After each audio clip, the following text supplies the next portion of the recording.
how do we lift to maximise muscle building, but also how would we warm up for upper body to keep ourselves safe from injury, but to also maximise your performance in the gym.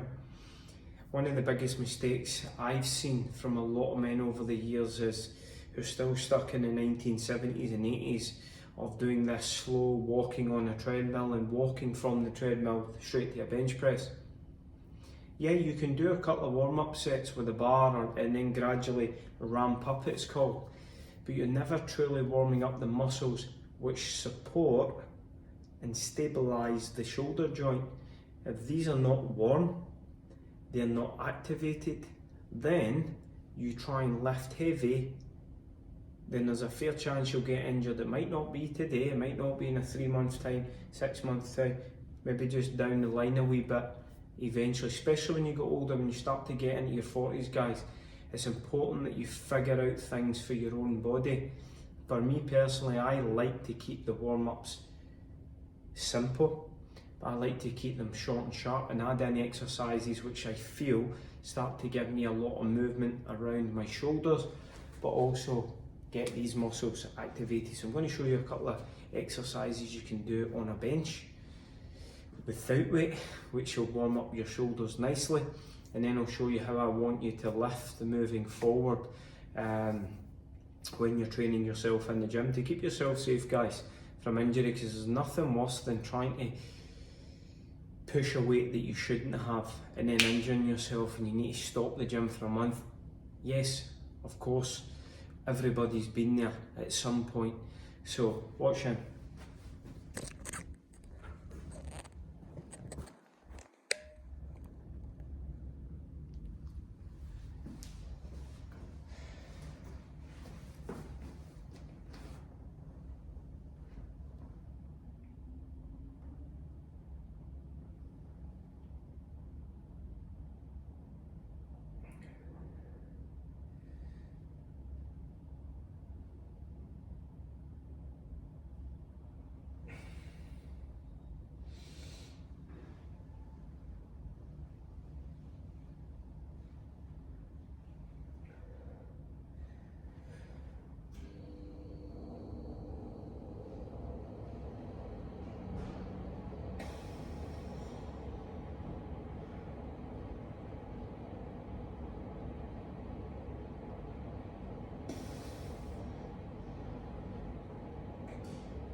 So if you do those two exercises, even without weight, you can add in maybe a 1 kg, 2 kg weight once you start to get stronger at the movements. But do them at a higher rep range, 12 to 15. They're not supposed to be done fast or heavy, they're supposed to be done slow and controlled. Do them heavy, do them fast, you're going to wreck your shoulders more than you would on a bench press. Next two exercises you can do, guys.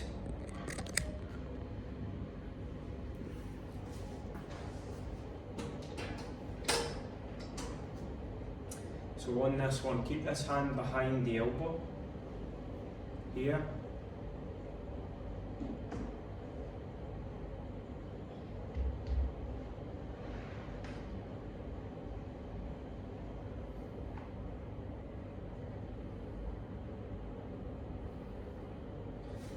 Show you from this side, back.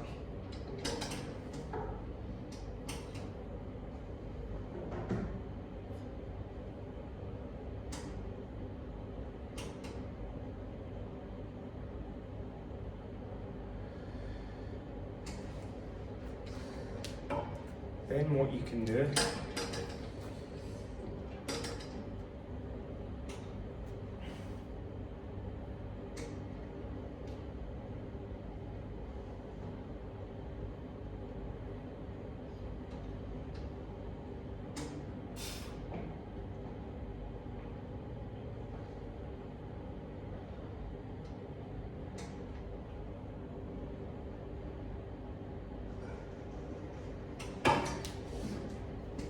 now, obviously you would do both sides on that. Again, fairly light, 12 to 15 reps, do it with slow and controlled movements.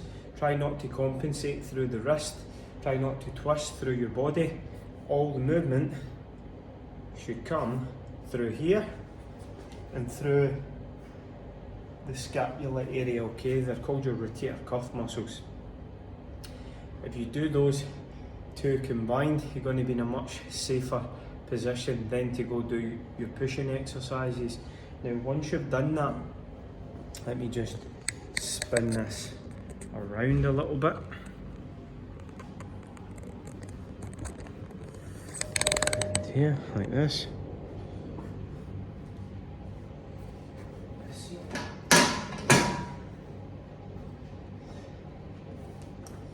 Any pushing movement that you do, guys, should be done under total control.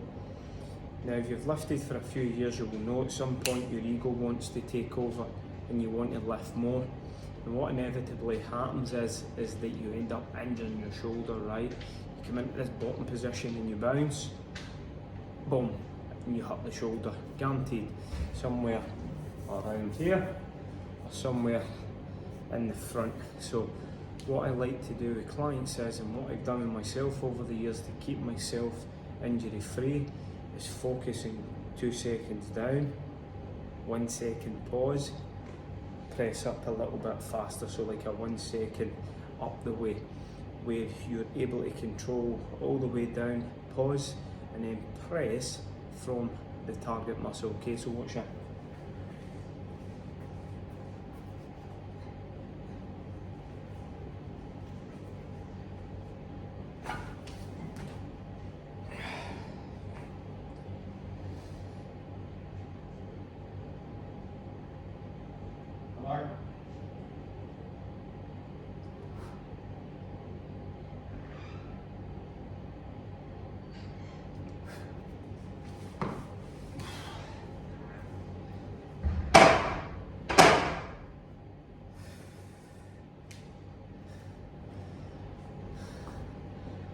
So doing that, what that then allows you to do, as you control the weight to the bottom, and as I come down to the bottom and pause, I can then think about pressing from the chest as opposed to this here, bounce like that. Okay, so focus on control from start to finish, do those warm-ups, and you're going to be in a much better position to both grow muscle, build muscle, and keep yourself free from injury. So give that a go and let me know how you get on.